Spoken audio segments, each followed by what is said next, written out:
Greetings from Catalonia.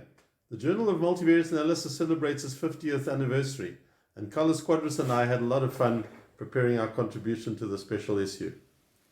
Our contribution to the special issue is on a short history of statistical association, where we look at some classical measures of measuring correlation and then introduce some alternative methods such as correspondence analysis and copulas.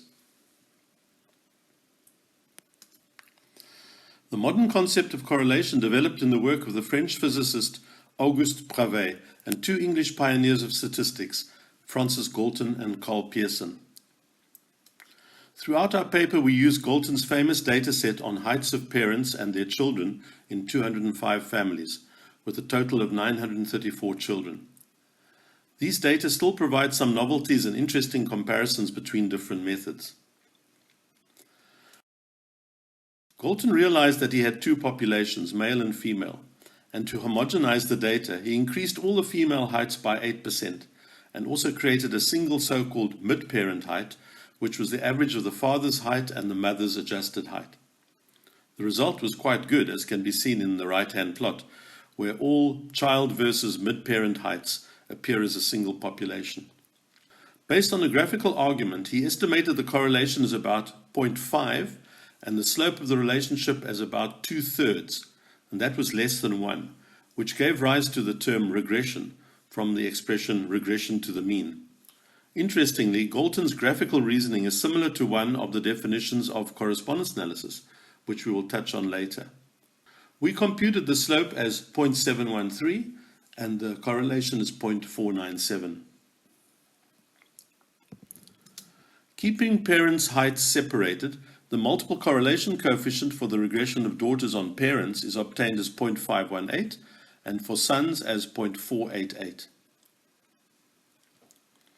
Then, taking the family as a grouping variable, each of which has a mean children's height, the correlation ratio, denoted by eta squared, is the between family sum of squares relative to the total sum of squares. It is a measure of the linearity of the regression, and would be equal to r squared, which is 0.243, if the child means lay on a straight line. But it is equal to 0.508, indicating a deviation from linearity, as can be seen in these few selected families in the plot.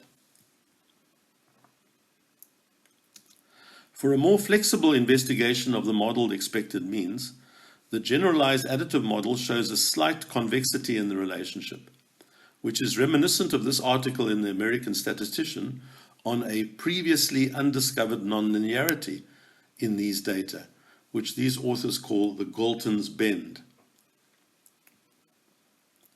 The correlation ratio is in a sense measuring interclass, that is between family correlation, whereas the intraclass correlation, due to Ronald Fisher, measures within family correlation, a type of measurement error model for the children's heights. Estimated here as 0.415 for all families with more than one child. If mid-parent height is used as a covariate, then a repeated measures ANOVA with a compound symmetry model for the correlations of the repeated measures gives an estimation of 0.478. The slope with mid-parent is estimated as 0.683, which is very close to the 2/3 estimated by Galton. Coming now to multivariate approaches to these quadrivariate data, we can use redundancy analysis, which is the same as C.R. Rao's principal components with instrumental variables, to model the bivariate children's response, that is the average son and average daughter height in 150 families, versus the parents' bivariate predictors. This method finds the linear combination of the mother's and father's heights that best explains the variance of the bivariate children's heights. The coefficients of this optimal predictor show a greater influence of the father's height, and this optimal correlation is estimated as 0.622. This higher correlation is found in this restricted sample of families that have both sons and daughters. The redundancy analysis is a one-way asymmetric model where children are responses to parents, whereas canonical correlation analysis is a symmetric one. And here, with the additional flexibility of the linear combination of parents' heights as well, the canonical correlation rises to 0.704.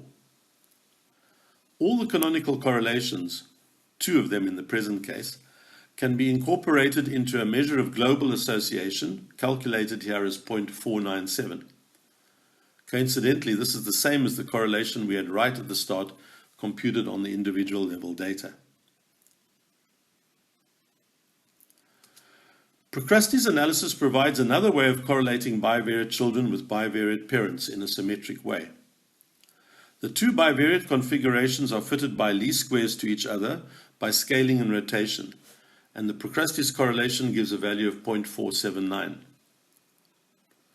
Then, a categorical version using correspondence analysis, inspired by Galton's own categorizing of the heights into categories for the children and parents.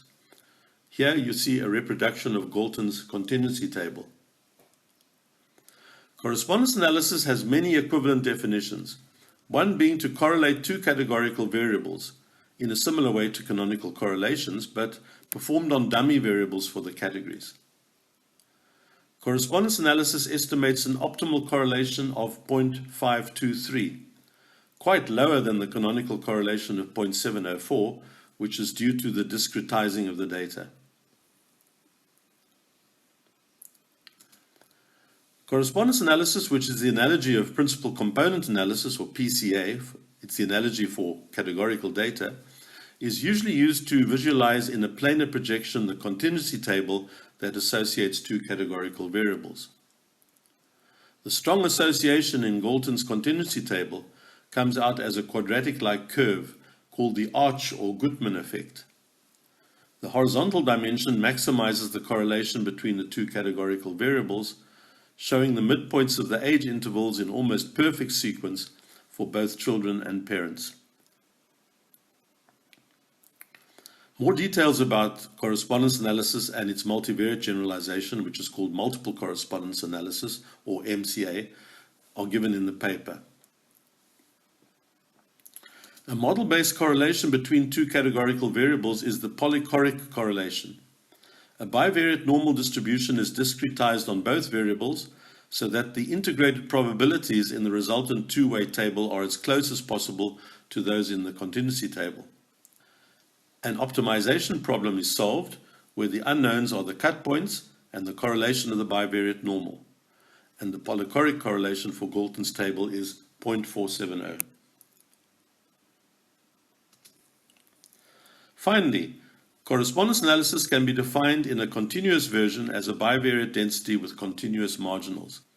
This reminds us of copulas, which are functions that relate bivariate distributions to their marginal distributions.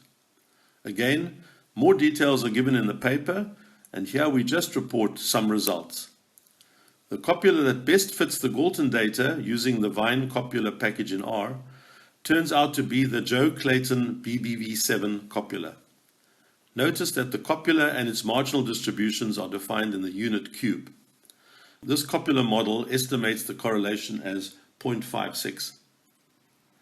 Showing the distribution in 3 dimensions gives a better idea of the shape of the distribution, which can be seen to have a saddle-like shape over its domain.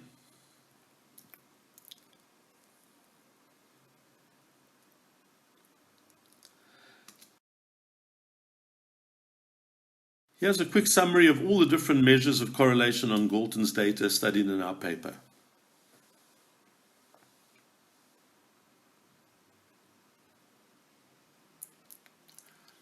Most of them are around 0.5, which was Galton's educated guess. Well, that's all from us. Thank you very much.